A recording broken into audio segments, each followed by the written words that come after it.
అండి, welcome to home recipes. ఈ రోజు మన ఛానల్లో కాలీఫ్లవర్తో ఒక రెండు మంచి రెసిపీస్ని అయితే కనుక ఈ వీడియోలో చూసేద్దామండి. ఒకటైతే కనుక పెద్దవాళ్ళకి పిల్లలకి నచ్చింది, ఒకటి పిల్లలకైతే బాగా నచ్చిన ఫేవరెట్ రెసిపీ అయితే కనుక ఒకటండి. ఇంకా అందరూ ఇంటిల్లి పాది ఎంజాయ్ చేస్తూ తినొచ్చు ఈ రెసిపీస్ని అయితే కనుక ఇలా రెడీ చేసి పెట్టండి. ఒకటి ఈవినింగ్ స్నాక్స్ రకంగా పనికొస్తుంది, ఇంకొకటి ఏంటంటే లంచ్లో కానీ డిన్నర్లో కానీ రైస్ రోటీ దేనికైనా పర్ఫెక్ట్గా కాంబినేషన్ అనేది సరిపోతుంది. ఇక దానికోసం అయితే కనుక ఫస్ట్ అయితే ఒక కాలీఫ్లవర్ని తీసుకున్నాను. కాలీఫ్లవర్ని తీసుకొని నేను వీడియోలో చూపించిన విధంగా ఇలాగా చిన్న చిన్న పీసెస్గా కట్ చేసుకోవాలి. మరి పెద్ద పెద్దగా కట్ చేసుకోకండి. ఫస్ట్ అయితే కనుక ఫ్రైని అయితే కనుక రెడీ చేసుకుందాము, తర్వాత పకోడాని అనేది రెడీ చేసుకుందాం. ఫ్రై కోసం అయితే కనుక ఇలా కొంచెం చిన్న చిన్నగానే కట్ చేసుకోండి. మరీ పెద్దగా కట్ చేసుకున్నా కానీ అది కుక్ అవ్వదు. అందుకని చెప్పేసి ఇలా కట్ చేసుకొని సైడ్ పెట్టేసుకుందాం.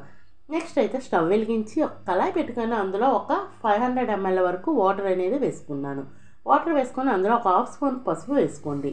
పసుపు వేసాక ఈ ముక్కలు కూడా వేసేసి ఇవి కాస్త రోల్ బాయిలింగ్ అయ్యేంత వరకు కుక్ చేసుకోవాలి. ఇలా కుక్ చేసుకోవడం వల్ల ఏంటంటే అందులో నుంచి పురుగులు కానీ ఏమైనా ఉన్నా పోతాయి. నెక్స్ట్ అయితే కనుక ఇది హాఫ్ కుక్ అయితే కనుక కాలీఫ్లవర్ కుక్ అవుతుంది. ఇలా కుక్ అయిన దాన్ని ఒక సైడ్ పెట్టేసుకుందాం. నెక్స్ట్ అయితే స్టవ్ వెలిగించి ఇంకొక కళాయి పెట్టుకొని అందులో ఒక 2 స్పూన్ల వరకు ఆయిల్ వేసుకోవాలి.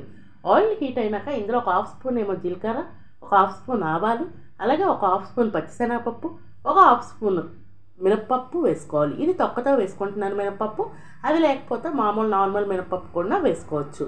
అలాగే ఇందులో ఒక 2-3 పచ్చిమిర్చిని కూడా మధ్యలోకి చీల్చేసి వేసుకోండి. ఇలా వేసుకున్నాక వీటిని దోరగా ఫ్రై అయ్యేంత వరకు ఫ్రై చేసుకోవాలి. ఇలా ఫ్రై అయిన తర్వాత ఒక ఉల్లిపాయని చిన్న చిన్న ముక్కలుగా కోసేసి వేసుకోవాలి. అవి కూడా బాగా కలిసేటట్టు ఈ వీడియోలో చూపించిన విధంగా కలుపుకోవాలి.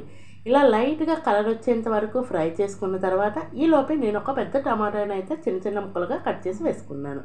వాటిని కూడా వేసేసి ఒకసారి బాగా కలిపేసి మూత పెట్టేసి కుక్ చేసుకోవాలి. అలాగే ఈలోపు మీకు చిన్న రిక్వెస్ట్ అండి, మన ఛానల్ ఇంతవరకు ఎవరైనా సబ్స్క్రైబ్ చేయకపోతే ప్లీజ్ అండి సబ్స్క్రైబ్ చేయండి. వీడియో నచ్చితే మీ ఫ్రెండ్స్ అండ్ ఫ్యామిలీకి షేర్ చేయండి. అలాగే లైక్ చేయడం మాత్రం మర్చిపోవద్దు.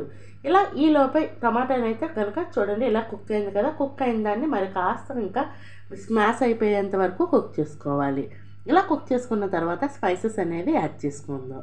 ఇందులో ఒక హాఫ్ స్పూన్ పసుపు, ఒక స్పూన్ టు స్పూన్ అయితే కనుక కారం వేసుకోవాలి. మీ టేస్ట్కి తగ్గ కారం అనేది వేసుకోండి. ఆల్రెడీ పచ్చిమిర్చి వేసాం కాబట్టి అడ్జస్ట్ చేసుకొని వేసుకోవాలి.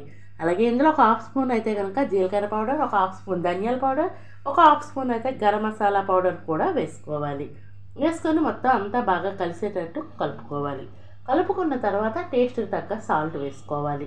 సాల్ట్ వేసుకొని మొత్తం బాగా కలిసేటట్టు కలుపుకున్న తర్వాత ముందుగా కాలీఫ్లవర్ ముక్కలు అయితే కనుక కుక్ చేసి ఉంచుకున్నాం కదా, వాటిని అయితే తీసుకొచ్చి వేసుకోవాలి. ఆల్రెడీ హాఫ్ అయితే కనుక అక్కడ కుక్ అయిపోద్ది, మిగతా హాఫ్ అనేది ఇక్కడ ఈ స్పైసెస్ బాగా పడుతుంది, ఆ కాలీఫ్లవర్ కూడా బాగా కుక్ అవుతుంది. మరి ఓవర్గా కుక్ చేసుకుంటే అవి ఏంటంటే విడివిడిగా కాకుండా పేస్ట్లా అయిపోద్ది. వీడియోలో చూపించిన విధంగా ఇలాగ టాస్ చేస్తూ ఫ్రై చేసుకుంటూ ఉండాలి. అలాగే మన ఛానల్లో ఇంకా మంచి మంచి వీడియోస్ ఉన్నాయండి. Veg and non veg snacks చాలా మంచి రెసిపీస్ ఉన్నాయి.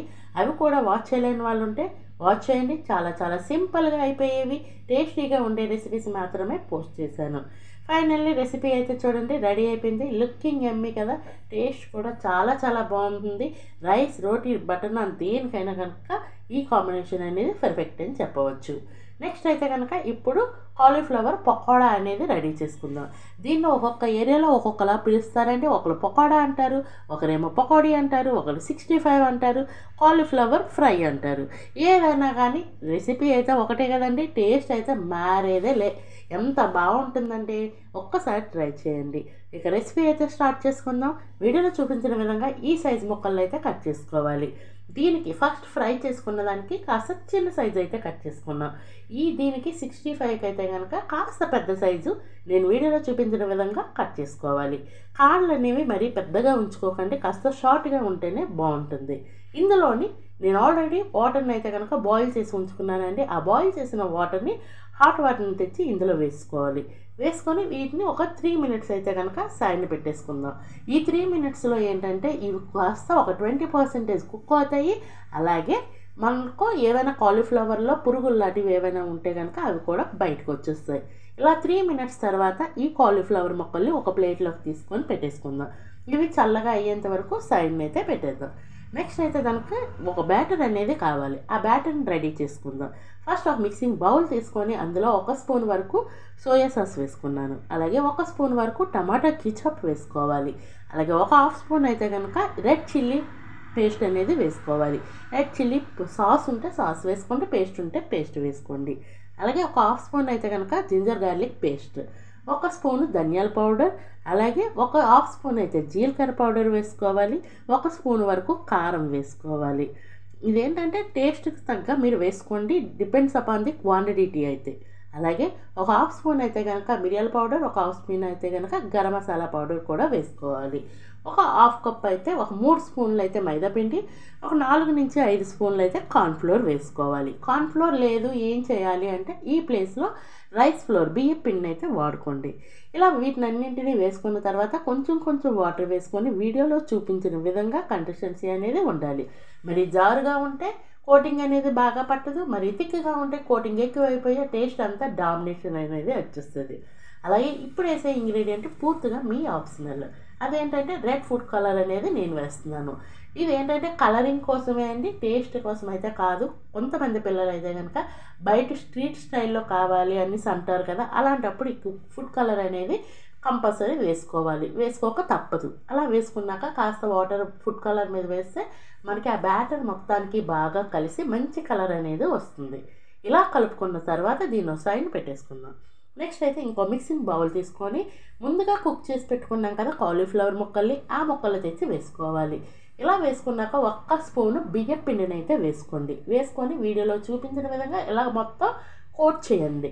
ఇలా కోట్ చేయడం వల్ల ఏంటంటే దానికి మంచి కోటి అయ్యి అవి క్రంచీగా తయారవుతాయి. ఇలా చేసుకున్న తర్వాత ముందుగా కలిపి పెట్టుకున్న బ్యాటర్ని తెచ్చి ఇందులో వేసేయండి. ఈ బ్యాటర్ మొత్తం ముక్కలకు పెట్టేటట్టు బాగా కలుపుకోవాలి. వీడియోలో చూపించేస్తాను చూడండి, ఆ విధంగా కలుపుకొని ఒక సైడ్ని అయితే పెట్టేసుకుందాం. నెక్స్ట్ ఈ డీప్ ఫ్రైకి ఆయిల్ పెట్టేసుకున్నాను. ఆయిల్ హీట్ అయినప్పుడు హై ఫ్లేమ్లో పెట్టుకోవాలి, వేసినప్పుడు మీడియం ఫ్లేమ్లో పెట్టుకోవాలి. మీడియం ఫ్లేమ్లో పెట్టుకొని 1 by 1 ఇలా వేసుకోవాలి. ఒకేసారి వేసేస్తే అది ముద్దలా అయిపోయి అస్సలు విడిపోవండి. వేసినప్పుడే మనం 1 by 1 వేసుకోవాలి. ఇలా కళాయికి ఎన్ని సరిపోతాయో అన్నీ వేయండి. మరి ఓవర్గా వేసుకుంటే అవన్నీ అతుక్కుపోయి పేస్ట్లా అయిపోద్ది, ఒక ముద్దలా అయిపోద్ది, కానీ మనకు పకోడీలాగా రావు. నేను వీడియోలో చూపించిన విధంగా ఇలా ఎన్ని అయితే సరిపోతాయో అన్నీ వేసేసి కాస్త ఫ్రై అయినాక అది కాస్త స్టిక్కీగా అయినాక మాత్రమే గరిటె పెట్టేసి కలుపుకోవాలి. తడిపైన వేసేసామంటే మనం ఏ గరిటె అయితే పెడతామో ఆ గరిటెకి ఆ బ్యాటర్ అనేది అంటిసుకొని వచ్చేస్తుందండి, కానీ ముక్కలకైతే మాత్రం పట్టదు. నేను వీడియోలో చూపించిన విధంగా ఇలాగ ఏవైనా అతుక్కుని ఉంటే వెంటనే విడగొట్టేస్తే విడిపోతాయి. ఒక్కటి అతుక్కుందండి అంతే, నాకు అన్నీ విడివిడిగానే వచ్చాయి. ఇలా వీడియోలో చూపించిన విధంగా ఫ్రై చేస్తూ ఉన్నప్పుడు ఒక 2 లేదా 3 పచ్చిమిర్చిని అయితే కనుక మధ్యలోకి చీల్చేసి వేసుకోండి. నేను కాస్త బ్యాటర్లో ముంచేసి వేసుకున్నాను, ఎందుకంటే తిన్నప్పుడు బాగుంటుందని. ఇలాగ మొత్తం అంతా బాగా ఫ్రై చేస్తూ ఉండాలి. ఇలా ఫ్రై చేస్తున్నప్పుడే ఇలా పైకి తీస్తూ ఇలా పైన గాల్లో ఎగరేసి మళ్ళీ వేస్తే కనుక అవి కాస్త చల్లగా అవుతాయి కదా, చల్లగా అయ్యి మళ్ళీ ఆయిల్లో వేయడం వల్ల మరింత క్రిస్పీగా ఉంటాయి, మరింత క్రంచీగా అయితే కనుక మనకి పకోడాలు అనేవి రెడీ అవుతుంది. ఈ స్టేజ్లో మరొక 3 minutesలో దించేస్తామన్నప్పుడు కాస్త కరివేపాకు వేసేసి అది కూడా బాగా ఫ్రై అయ్యేంత వరకు ఫ్రై చేసుకోవాలి. ఇలా కరివేపాకు పచ్చిమిర్చి వేయడం వల్ల ఈ పకోడీకి ఫ్లేవర్ అనేది చాలా చాలా పెరుగుతుంది. ఇలా మొత్తం కరివేపాకు కూడా ఫ్రై అయిన తర్వాత ఓ సర్వింగ్ ప్లేట్లోకి అయితే కనుక తీసుకోవడమే. వీడియోలో చూపించిన విధంగా ఇలాగా ఆడిస్తూ ఉంటే కనుక ఆయిల్ అనేది అస్సలు అబ్జర్వ్ చేసుకోకుండా చాలా డ్రైగా వస్తాయండి, చాలా టేస్టీగా అయితే కనుక ఉంటాయి. ఫైనల్లీ రెసిపీ అయితే కనుక రెడీ అయిపోయింది. చూడండి, నేనైతే సర్వ్ చేసుకుంటున్నాను. ఈవినింగ్ టైం స్నాక్స్ కింద అయితే కనుక చాలా చాలా బెస్ట్ కాంబినేషన్ అని చెప్పొచ్చండి. Finally ready to eat. Thank you for watching. అందులో నేను ఉండాలి. బాయ్.